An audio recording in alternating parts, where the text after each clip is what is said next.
বছরের প্রথম দিন অনেকে ছুটির মেজাজে কাটাচ্ছেন। সকাল থেকেই পিকনিক স্পটগুলিতে উপচে পড়ছে ভিড়। আবার ভিন্ন চিত্রও আছে, অনেকেই ভক্তির সঙ্গে নতুন বছরকে স্বাগত জানাতে পৌঁছে গেছেন মঠ মন্দিরে। সকাল থেকেই বেলুড় মঠে ভক্তদের উপচে পড়া ভিড় জমছে। কল্পতরু উৎসব নিয়ে ঘিরেই বেলুড় মঠের ভক্তদের ঢল নেমেছে। ভোর থেকে শ্রীরামকৃষ্ণ দেবের মঙ্গল আরতির মাধ্যমে পুজো শুরু হয় মঠে। সারাদিন নানান অনুষ্ঠানের আয়োজন করা হয়েছে।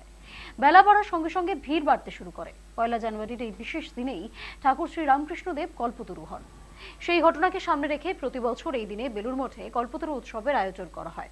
ভক্তদের কাছে দিনটি খুবই গুরুত্বপূর্ণ। ঠাকুরের আশীর্বাদ নিয়ে বছর শুরু করেন তারা। এই উৎসব ঘিরে ভক্তদের জন্য বিশেষ আয়োজন করেন মঠ কর্তৃপক্ষ। তাকে ভোগ খাওয়ানোর আয়োজন।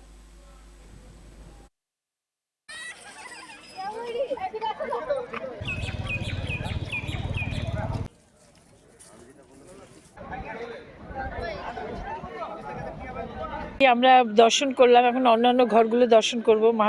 মায়ের ঘর, বিবেকানন্দ ঘর, এসব ঘর দর্শন করে একটু বসবো এখানে। নিজের পরিবার পরিজন ইভেন সার্বিক সমস্ত কিছু ভালো হোক, সবার মঙ্গল হোক।